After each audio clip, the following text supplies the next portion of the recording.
Yo creo que todo comenzó, de hecho, cuando me mudé a la periferia de una gran ciudad.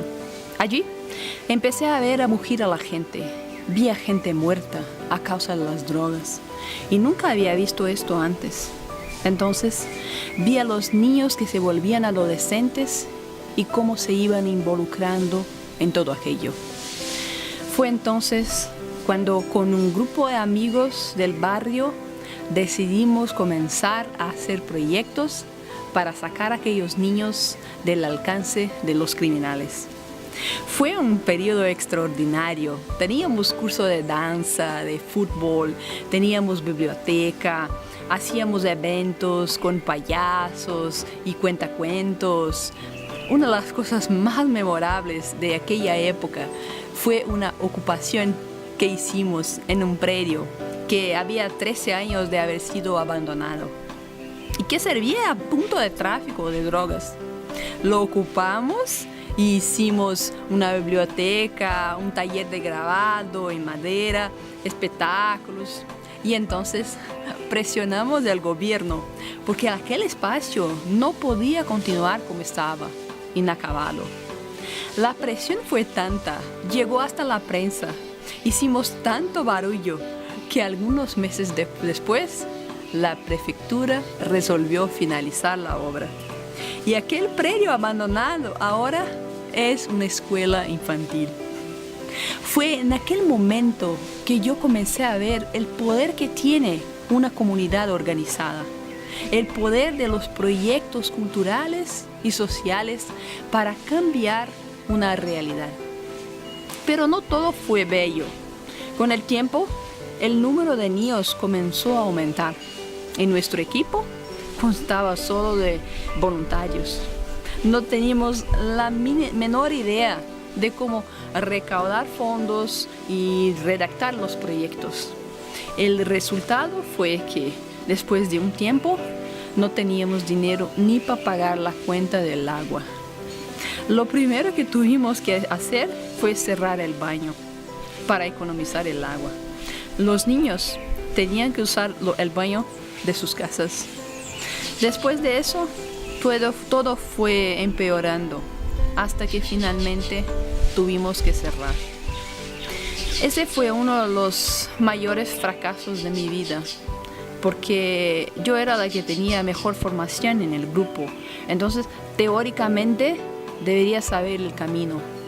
Me sentí muy mal, pero entonces resolví descubrir todo sobre proyectos, sobre captación de recursos, sobre cómo administrar una organización de la sociedad civil. Y fui lo que hice. Comencé a leer libros, hacer cursos, intentar errar, acertar, comenzar a elaborar los primeros proyectos. Es claro que en un comienzo no conseguimos ganar de pronto, pero persistí hasta que conseguí aprobar mi primero. La sensación fue increíble.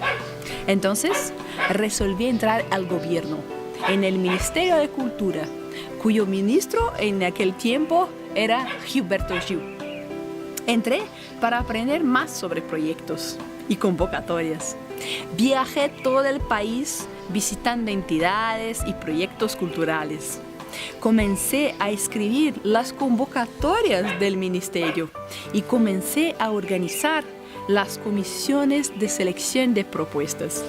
En este punto yo ya sabía bastante sobre los criterios de un buen proyecto, sobre lo que las entidades bien exitosas hacen para tener éxito y también cómo funciona el gobierno por dentro.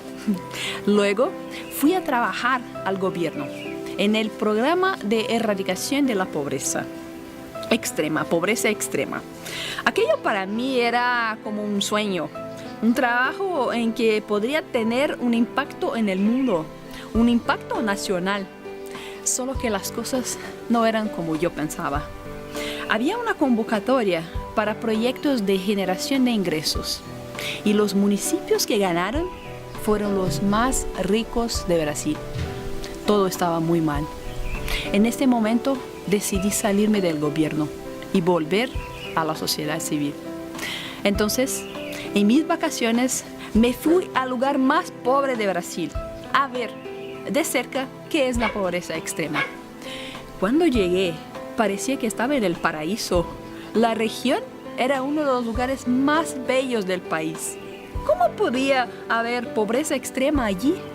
Mi conclusión es que no existe pobreza extrema.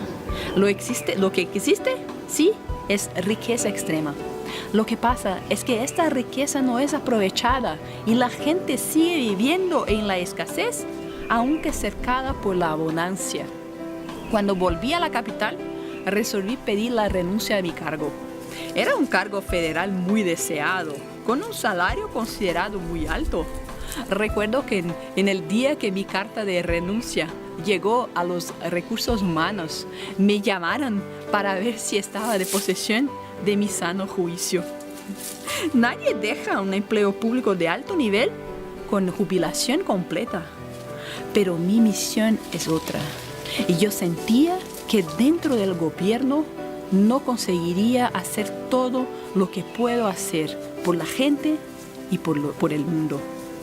No fue una decisión fácil. Exigió mucho valor para dejar la seguridad de un empleo vitalicio y perseguir mi sueño.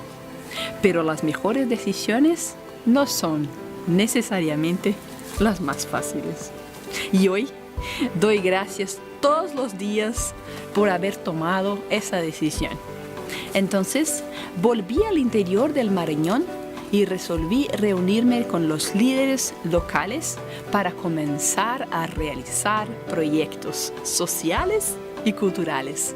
Realizamos proyectos en las áreas de derechos humanos, de niños y adolescentes, de capacitación de jóvenes rurales, de santeros, de igualdad racial, de formación cultural, de medio ambiente, entre otros. Escribí y aprobé proyectos que llevaron más de 2 millones para aquella región. Aquello para mí fue un inmenso aprendizaje, incluso más del que tuve dentro del gobierno. Fue entonces que percibí que todo ese conocimiento y toda la experiencia que adquirí dentro y fuera del gobierno podría ayudar a otras personas. Comencé a dar cursos en varios lugares de Brasil y las personas comenzaron a hacer proyectos y a aprobarlos también. En ese momento vi que aquello podría expandirse todavía más. Así fue que lancé la rueda de proyectos para llegar a las personas de las 4 esquinas del mundo. Y hoy me dedico a eso, a entusiasmar, inspirar y capacitar a quien quiera hacer la diferencia en el mundo. Y cada proyecto que pongan en práctica a partir de algo que hayan aprendido conmigo, me hace sentir que estoy cumpliendo mi misión de vida y que valió la pena todo el riesgo y todo el trabajo que he hecho. Eso para mí es la felicidad.